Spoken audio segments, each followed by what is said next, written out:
अस्सलाम वालेकुम, मैं हूँ अरशद नूर और आज आपके लिए लेके आई हूँ अकाउंटिंग रेशियो। अकाउंटिंग का बहुत इम्पॉर्टेंट टॉपिक्स है अकाउंटिंग रेशियो, और जो मोस्टली स्टूडेंट को समझ नहीं आता कि इसके फॉर्मूले हम किस तरह करें और किस तरह इसको सॉल्व करें, इसको किस तरह समझें। सबसे पहले तो हमें ये पता होना चाहिए अकाउंटिंग क्या है। अकाउंटिंग जैसे कि आप लोग सब जानते हैं कि रिकॉर्डिंग है, classifying, summarising and recording financial statement of information of an organisation. सबसे पहले तो हमें ये पता होना चाहिए कि इन सारी चीज़ों का मतलब क्या है। सबसे पहले हमने क्या करना है, रिकॉर्डिंग करनी है ऑर्गेनाइजेशन की, फिर क्लासीफाइंग करना है कि क्या चीज़ कौन से स्टेप पे करनी है, किस तरह करनी है, और इसके बाद जाके हमारे पास समराइज़ करने का तरीका आ जाता है पूरा, हमने वो किस तरह समराइज़ करना है। उसके बाद हमारे पास आ जाता है जो भी फाइनेंशियल इंफॉर्मेशन होती है वो हमने सॉल्व करनी होती है। तो उन सब चीज़ों को सॉल्व करने के लिए तो हमारे पास जो भी डाटा मौजूद होता है उसके हिसाब से हमने काम करना होता है। तो हम आज के टॉपिक में सारी स्टेटमेंट के बारे में बात नहीं करेंगे, बल्कि हम सिर्फ़ और सिर्फ अकाउंटिंग रेशियो के फार्मूलेज़ के बारे में बात करेंगे, जो कि फ़ार्मूले हर जगह पे मेंशन नहीं होते और मोस्टली स्टूडेंट को समझ नहीं आता कि कौन से फार्मूले का क्या नाम है। तो आज हम चलेंगे अकाउंटिंग रेशियो की आगे से 4 टाइप्स हैं: liquid ratio, efficiency ratio, profitability ratio, long term solvency ratio. अब हम इन सब के रेशियोज़ जो मेन नाम है इनके आगे से भी फार्मूले निकल रहे हैं, हर स्टेप के आगे से फार्मूले हैं। और क्या होता है, मोस्टली टीचर्स स्टूडेंट्स को बताते ही नहीं है कि ये आगे फार्मूले उसके अंदर भी फार्मूले हैं। तो हम सबसे पहले करेंगे रेशियो के फार्मूला, लिक्विड रेशियो। अब लिक्विड रेशियो के यहाँ पे फर्स्ट फार्मूले के अंदर आ रहा है current ratio, working ratio, bank ratio से कहा जाता है। तो इसका फार्मूला है current ratio divided by current liability, और फार्मूला रेशियो का जो आंसर आना चाहिए 2:1। अगर आपका आंसर 2:1 है, इसका मतलब आपने फार्मूला बिल्कुल सही यूज़ किया, सही इसका आंसर निकाला है और इसका बिल्कुल सही तरीका कार आपने यूज़ किया है, और आप उन सारे करंट एसेट, करंट लायबिलिटीज़ बिल्कुल सही लिखी हैं और उनकी वैल्यूज़ बिल्कुल ठीक लिखी हैं, इसलिए आपका आंसर बिल्कुल ठीक आया है। ये तरीका इसलिए मैंने आपको बताया था कि मोस्टली स्टूडेंट को पता चल जाए कि उनका आंसर गलत है या सही है, एग्ज़ाम में उनको कोई इशू क्रिएट ना हो, उनको पता चल जाए कि कौन सा फार्मूला उन्होंने सही लिखा है। आगे है क्विक रेशियो, इसका second name acid test ratio भी कहा जाता है, इसको लिक्विड रेशियो भी कहा जाता है। तो इसको सॉल्व करने का है liquid acid divided by current liabilities, और इसका आंसर हमारे पास हमेशा आना चाहिए 1:1। अगर आपका यही आंसर आया है तो इसका मतलब आपने बिल्कुल ठीक सॉल्व किया। नेक्स्ट है हमारे पास absolute ratio, absolute acid divided by current liabilities का फार्मूला का जो आंसर है वो 0.50:1 आना चाहिए। अगर आपका ये आंसर आ रहा है तो आपने बिल्कुल सही सॉल्व किया।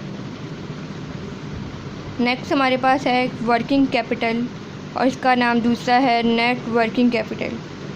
सो इसको हमने क्या करना है, current acid minus current liability. Next हमारे पास है एफिशिएंसी रेशियो, जिसके अंदर सबसे पहले आता है स्टॉक टर्नओवर रेशियो, जिसका दूसरा नाम है इन्वेंट्री टर्नओवर रेशियो। तो इसको हमने किस तरह सॉल्व करना है, cost of goods sold divided by net cell और एवरेज इन्वेंट्री और डिवाइडेड बाय क्लोजिंग इन्वेंट्री। इसको O+C डिवाइडेड बाय 2 भी कह सकते हैं। आगे है stock velocity, number of working days, stock turnover ratio. जितने भी नंबर्स होंगे डेज़ के वो डिवाइड करेंगे हम स्टॉक टर्नओवर रेशियो के साथ। नेक्स्ट हमारे पास है डाटा टर्नओवर रेशियो, इसका है credit sale divided by average trade debtors और क्लोजिंग ट्रेड्स हम कह सकते हैं। तो इन दोनों का जो डिवाइड करेंगे तो आंसर हमारे पास आएगा। और एवरी ट्रेड डेटर्स किस तरह निकालने हैं, debtor plus receivable divided by 2। Next हमारे पास debtor velocity, number of working days divided by debtor turnover ratio आ जाएगा।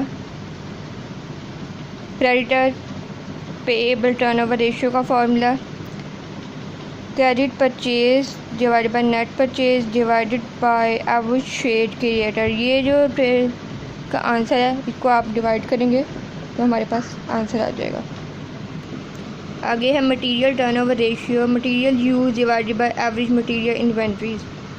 क्लोजिंग मटेरियल भी इसके साथ हम कर सकते हैं, तो इसको डिवाइड करेंगे तो हमारे पास आंसर सही आ जाएगा।